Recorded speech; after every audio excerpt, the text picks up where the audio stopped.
Hello guys, आप सभी का स्वागत है। अब आज है 29 सितंबर। आज से लगभग 31 जनवरी तक आपके पास हैं 124 दिन। इन 124 दिनों में आपका फैसला हो जाएगा कि आप जो हैं 124 डेज़ में आप कंटिन्यू कर रहे हैं एग्ज़ाम या नहीं कर रहे हैं। 1 फरवरी से आपको क्लियर हो जाएगा।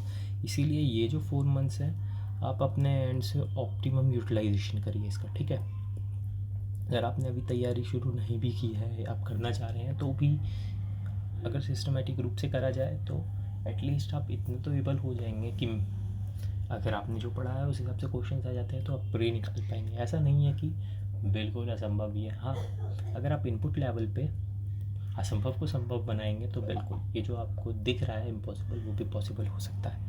तो बेसिकली जो प्रीलिम्स है आपका, इसमें आपके टोटल 10 सब्जेक्ट्स मान लीजिए आप, क्योंकि इसमें मैंने हिस्ट्री को बाइफर्केट भी कर दिया। हिस्ट्री हो गई आपकी ancient, medieval, modern, art and culture.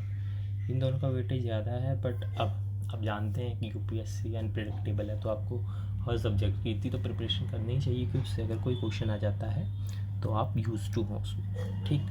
Polity, economy, environment, science and tech, geography, international relations, ये वो सब्जेक्ट हैं जिनको आप बिना पढ़े प्री एग्ज़ाम नहीं निकाल सकते, ठीक है।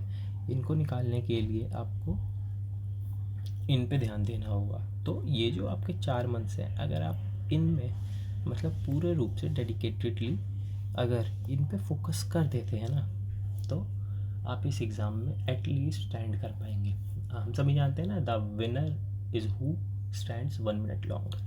तो आपको खड़ा रहना है। खड़े रहने के लिए आपको क्या करना होगा, तैयारी डेडिकेटेडली हर दिन के साथ करनी होगी। और बाकी ये जो मेंस के कुछ छोटे छोटे सब्जेक्ट्स हैं, एथिक्स और ऑप्शनल को निकाल दिया जाए तो इनको आप किसी भी रेपिटेड जो आपके प्रिपरेशन सेंटर्स हैं उसके क्लास नोट से क्लियर कर लीजिएगा, क्योंकि अब आप सभी जानते हैं ना कि आपके पास टाइम कम है ना।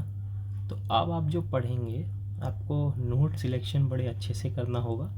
यही बता पाएगा कि आपको आपका जो ये नोट सिलेक्शन है वो क्लियर होना चाहिए। आपको आज से ही पता होना चाहिए कि आप परसों तरसों कौन कौन से नोट्स पर ध्यान देंगे, ठीक है। इसके साथ साथ अभी आपका जो फोकस होना चाहिए 31 जनवरी तक, वो इन बेसिक सब्जेक्ट्स पर होना चाहिए, क्योंकि पहला फेज़ आप क्लियर करेंगे तभी तो सेकंड फेज़ में आप एंटर कर पाएंगे। तो अभी आपका जो गोल है, सबसे पहले जो मैं आपको देना चाहूँगा,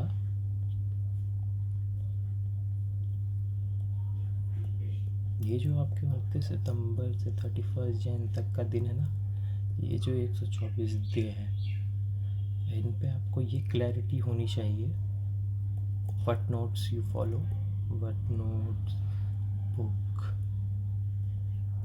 you follow for every subjects या डिसिप्लिन, ठीक है।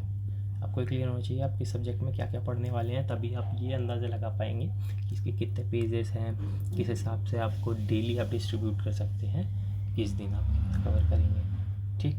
ये आपको क्लियर होना चाहिए। और क्योंकि ये जो 10 सब्जेक्ट्स मैंने आपको दिखाए हैं प्री के लिए, ये 4 मोस्ट इम्पॉर्टेंट है, क्योंकि इनका कहीं ना कहीं मेंस में भी वेटेज है और इनके लिए आपको बेस से पढ़ना पड़ेगा, आपको जानकारी होनी चाहिए, ठीक।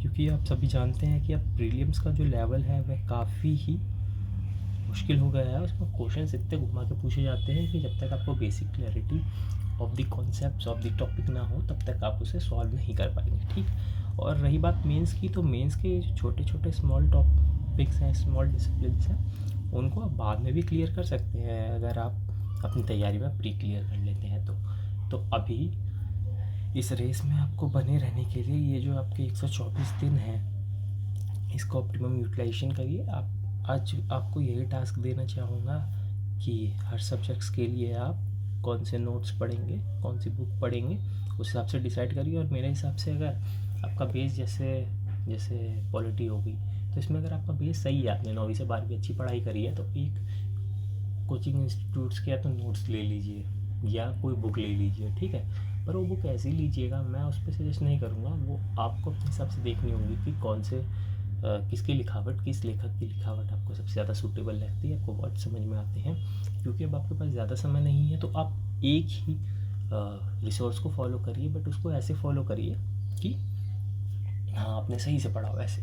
और इसके साथ साथ करंट अफेयर्स तो अलाइनिंग हो जाएगी, उसकी टेंशन मत लीजिए, 1 फरवरी के बाद भी वो सारी चीज़ें हो सकती हैं। अभी बेस पे ध्यान दीजिए, अभी इन 10 सब्जेक्ट्स को क्लियर करने पे ध्यान दीजिए। और ऐसा नहीं है कि बिल्कुल क्लियर नहीं होगा, मेहनत करी जाए तो क्या नहीं हो सकता।